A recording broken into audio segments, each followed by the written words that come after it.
Good morning, dear Dharma friends.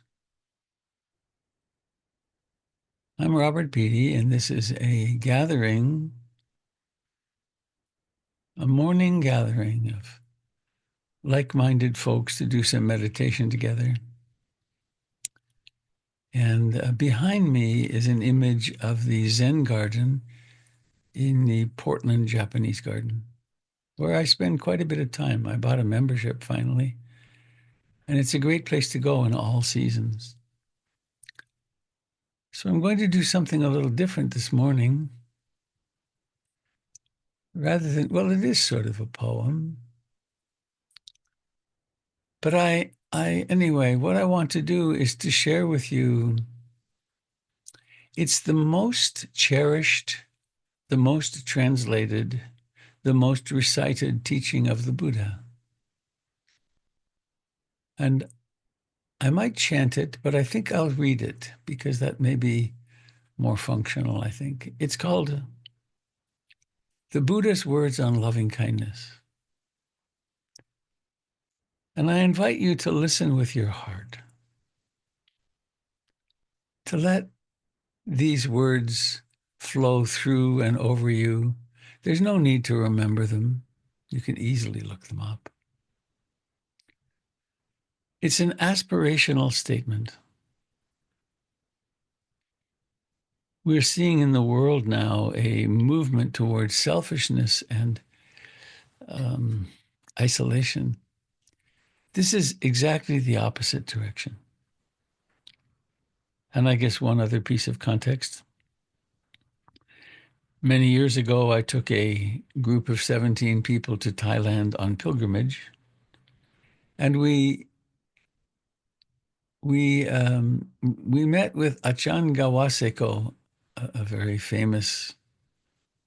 He's a Japanese man who's a Thai monk, and it was at the time of one of the U.S. Gulf Wars, and I was concerned and troubled, and I asked him what I should do. What could I do? And he said, "Practice loving kindness. Practice loving kindness to change your heart, and you change the world." So this is that foundational document, and I invite you to just let it flow through you as an aspiration. This is what should be done by one who is skilled in goodness and who knows the path of peace.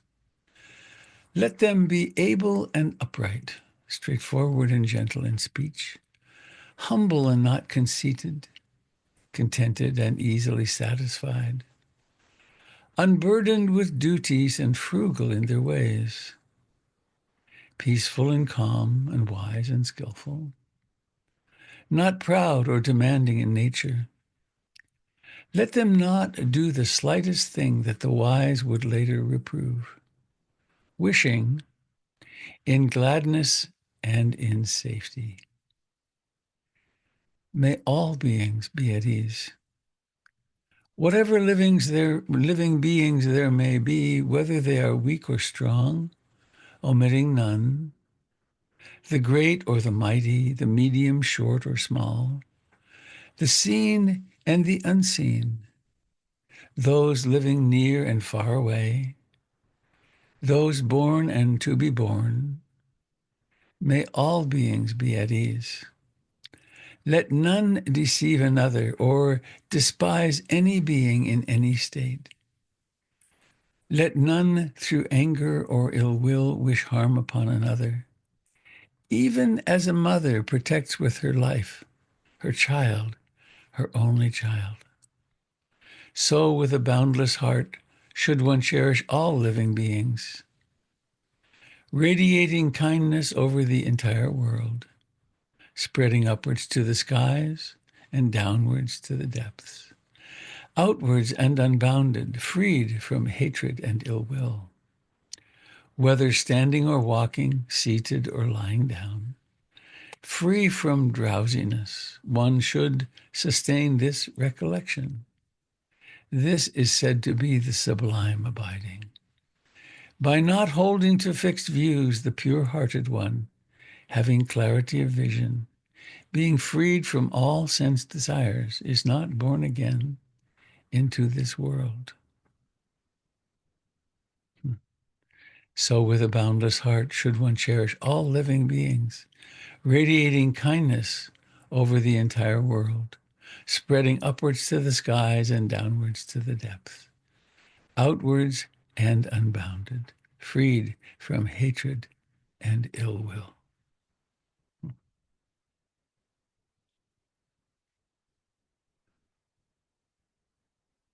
So here we are,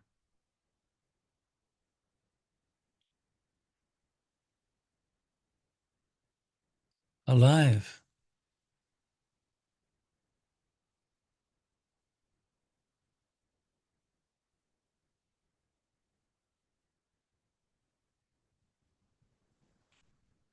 to stop and pay attention like this is a profound act of loving kindness.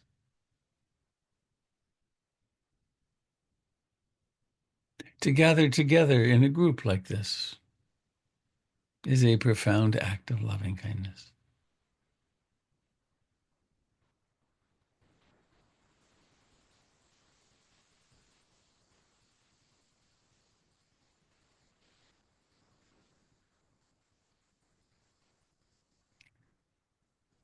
We might here at the beginning just take a few moments to remember the great loving kindness mantra.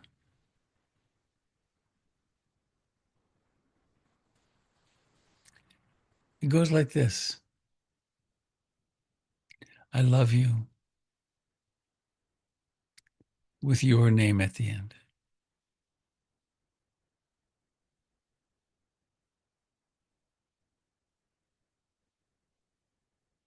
There is in this a profound intention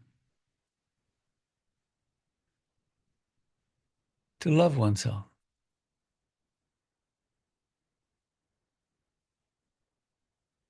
to love yourself.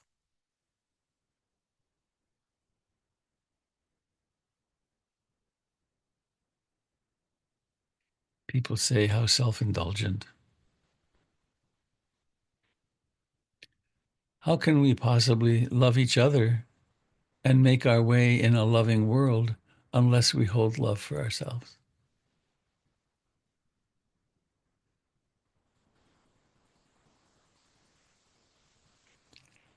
Try it. I love you with your name at the end.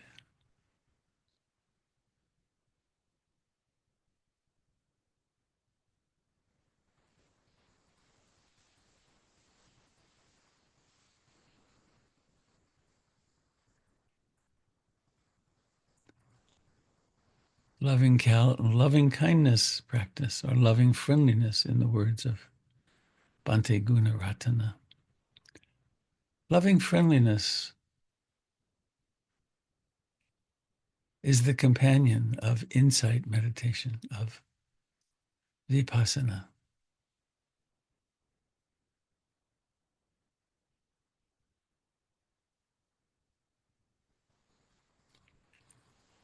And I invite you now to become aware of the fact of your body sitting here. Not an idea, not a fantasy, a direct experience of life.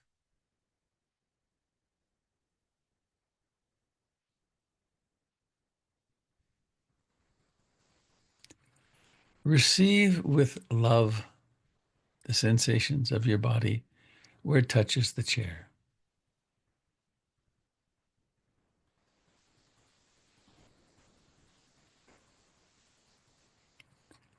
Receive with love the sensations in your fingers and hands.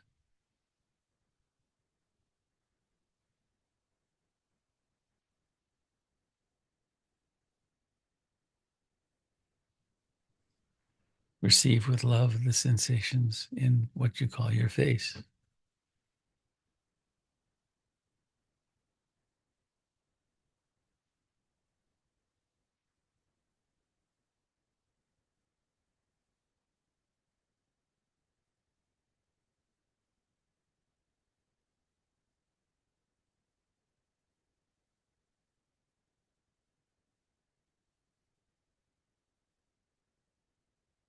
and receive with love this breath, these sensations of breathing.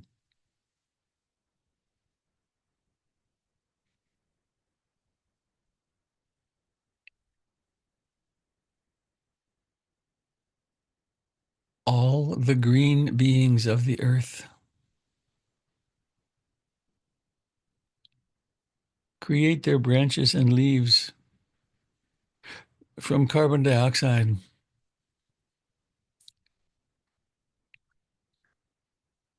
They release oxygen through photosynthesis.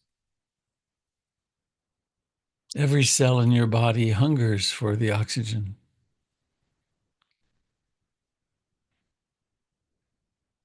Now, this is a loving transaction if there ever was.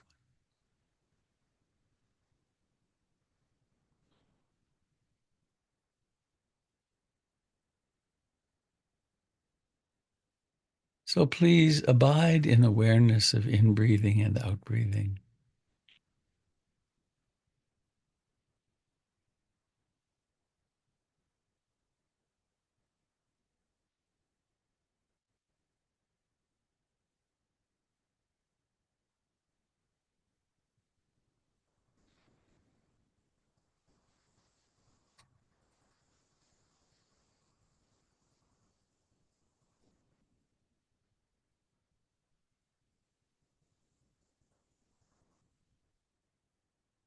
Of course, the mind will wander.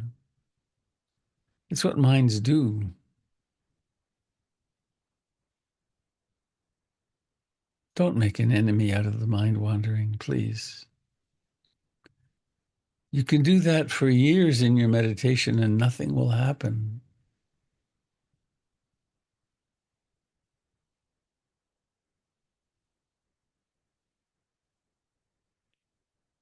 Instead,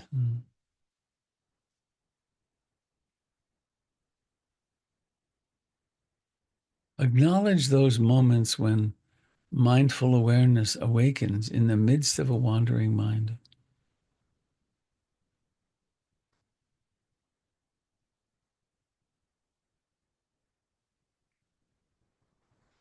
Dive deeply, embody yourself deeply in the sensations of this breath, this living breath right now.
love,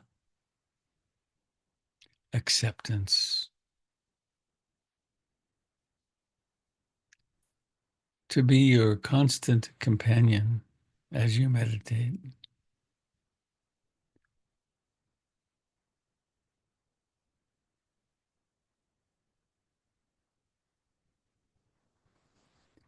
Which means, in a way, to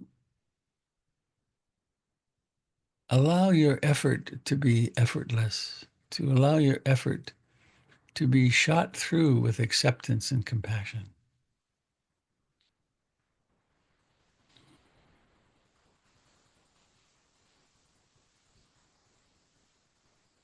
So each breath is an invitation to be here.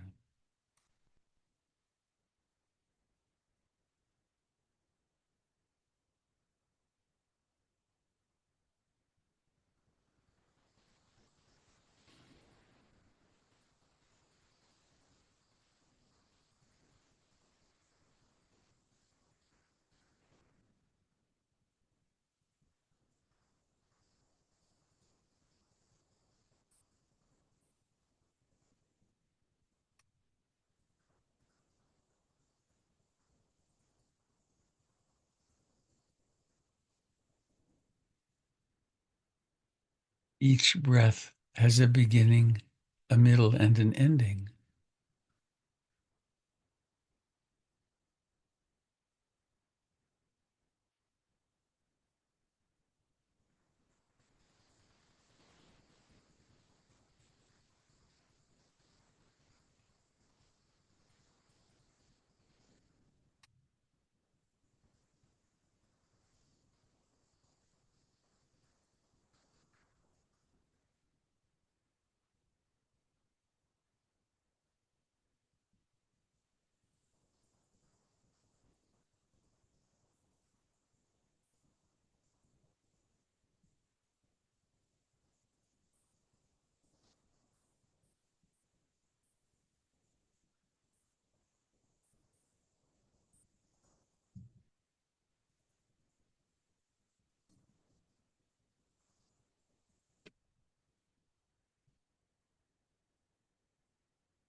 You'll likely notice that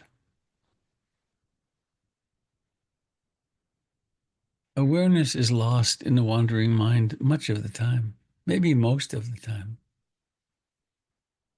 That's okay.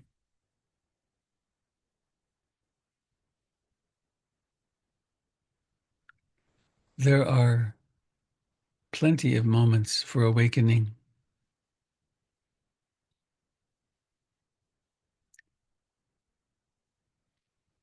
And the key to this opening is loving kindness or loving friendliness, in the words of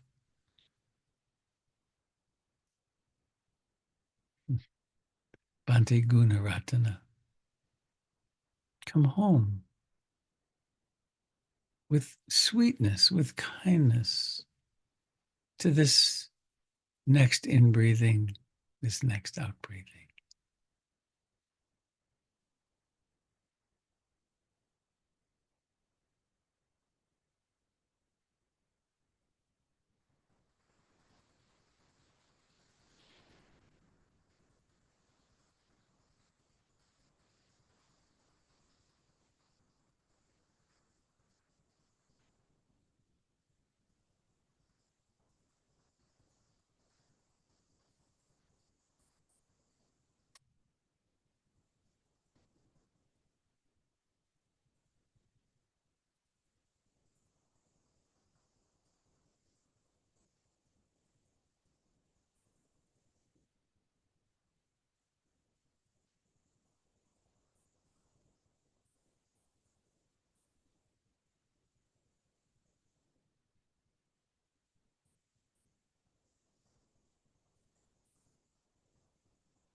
We practice with what the Buddha called bare attention.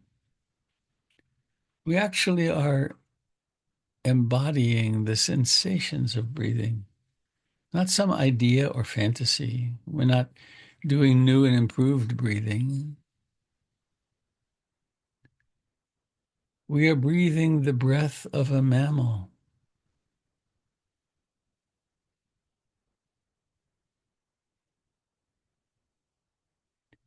as we have always breathed.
In the instructions given by the Buddha so long ago about mindfulness of breathing, early on, he suggested that we could add to the awareness of in-breathing and out-breathing a kind of mantra, some words, which now we know use the cognitive speaking area of the brain as well as the kinesthetic. And those words can be very simple. For instance, on the in-breath, you might quietly intone, silently intone, may I be happy and free from suffering. As you take in the oxygen from the green beings, you can also take in this blessing. May I be happy and free from suffering. Or simply, may I be happy.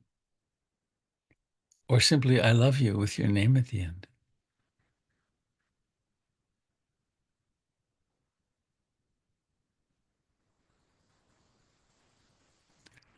On the out breath, you might think of someone you know who is suffering a lot.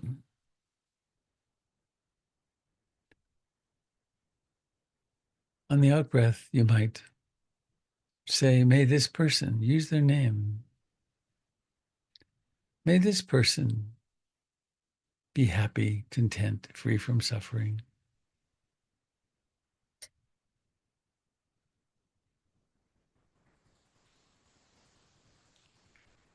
And so on the in-breath, we have an incantation. On the out-breath, an incantation. And we do this very delicately. We're not trying to force something.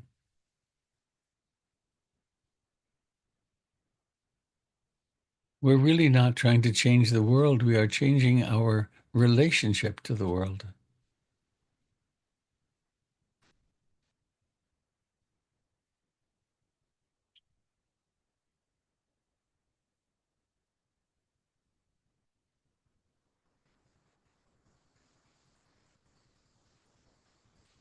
Of course, the mind can wander doing this too. Why not?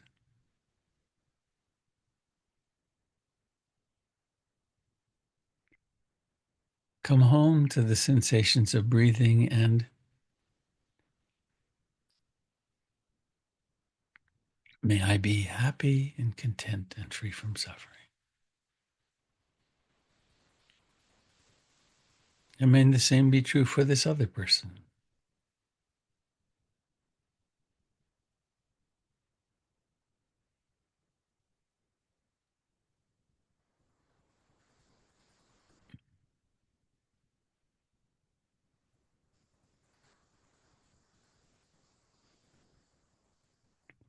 You'll notice we don't lose track of the breath. The breath is kind of the baseline.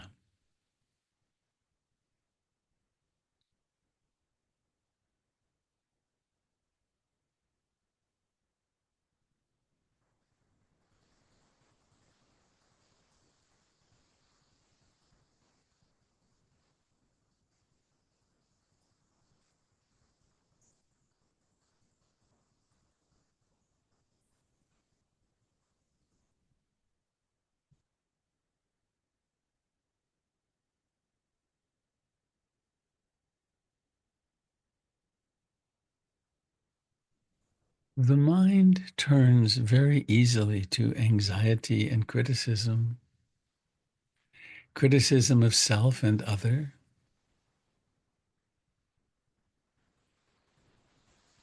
In this practice, we quite intentionally, fully intentionally,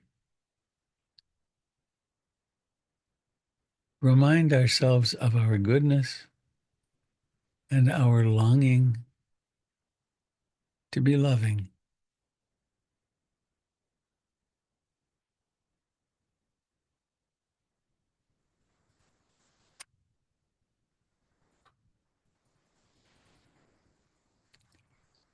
On the in-breath, I long to be loving and happy. On the out-breath, and so do all beings.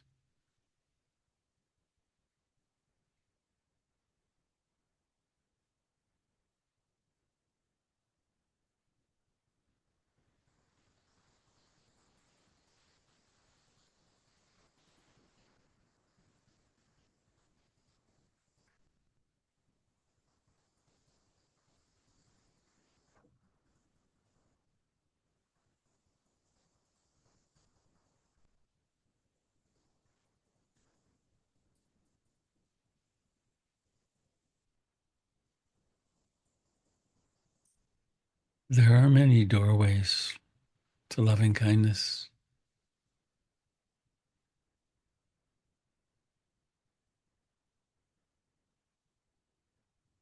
One of them uses the doorway of imagination.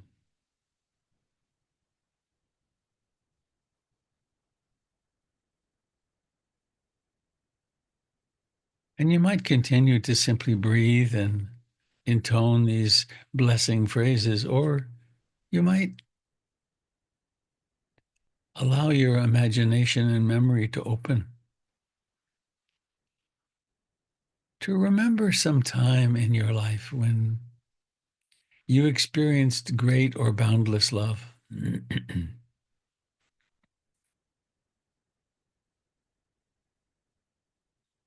When doing this, I frequently remember holding my infants in my arms.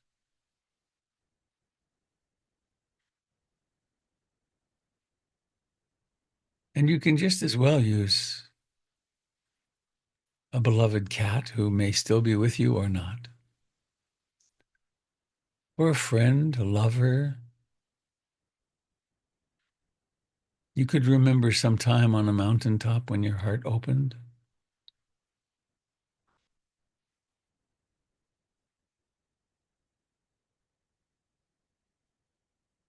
The brain knows how to fire these neurons again and to usher in a state of loving kindness.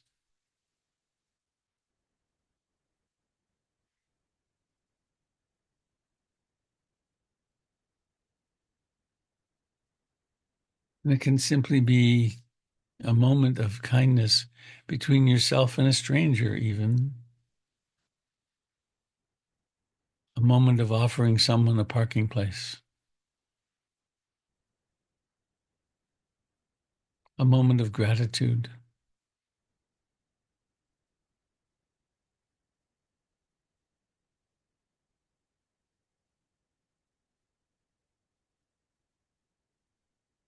And always beneath and before and fundamental to this is there's this gracious breathing.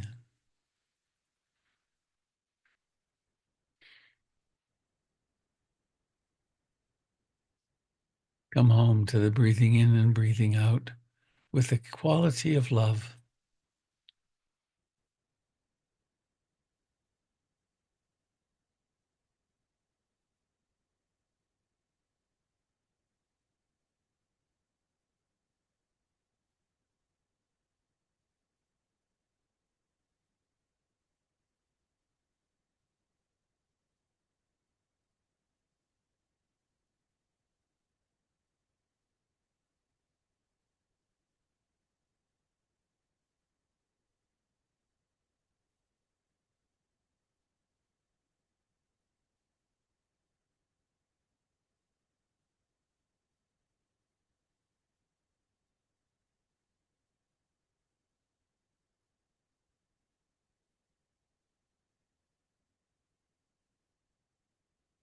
Come home to this breath with a sweet affection, with a gratitude.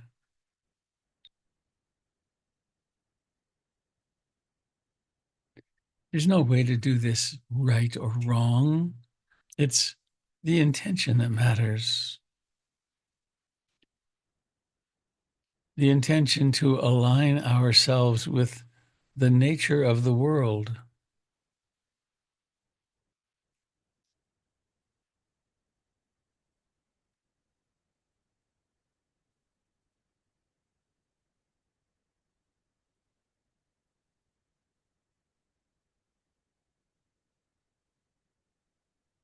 And please now notice with kindness the contact your body makes with the chair.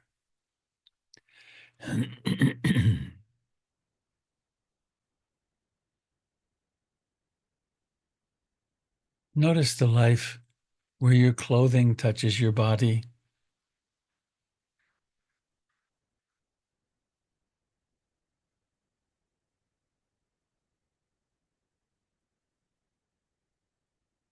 Notice with love the aliveness in your hands.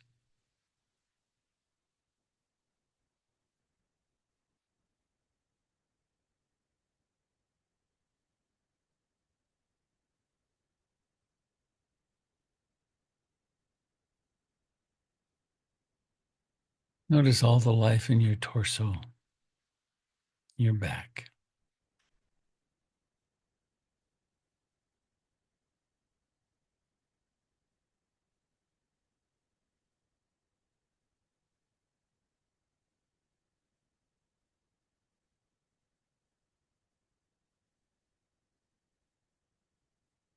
And perhaps another reminder or two on an in-breath of the great mantra, I love you. And you might imagine that you are speaking to yourself when you're small. Maybe you are present at your birth. You were present at your birth, but now present with the love of Kuan Yin or the Buddha.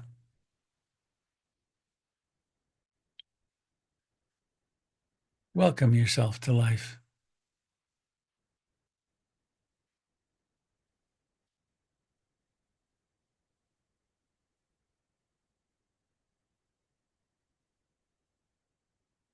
And we could form the intention to carry this intention of loving out into the community, into whatever you're doing today. It's possible to meet people and see them with eyes of loving, to interrupt the eyes of fear or competition or criticism, planting seeds of our actual interbeing with each other, because we're only here for a little bit.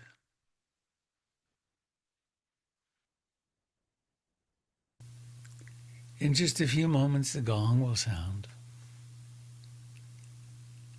Let the gong remind you to be present and kind with yourself. The first gong is calling us to presence, and the second one is remembering to wake up and to take love into the daily life.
I'd like to invite you to join us here live on these morning meditations if you'd like.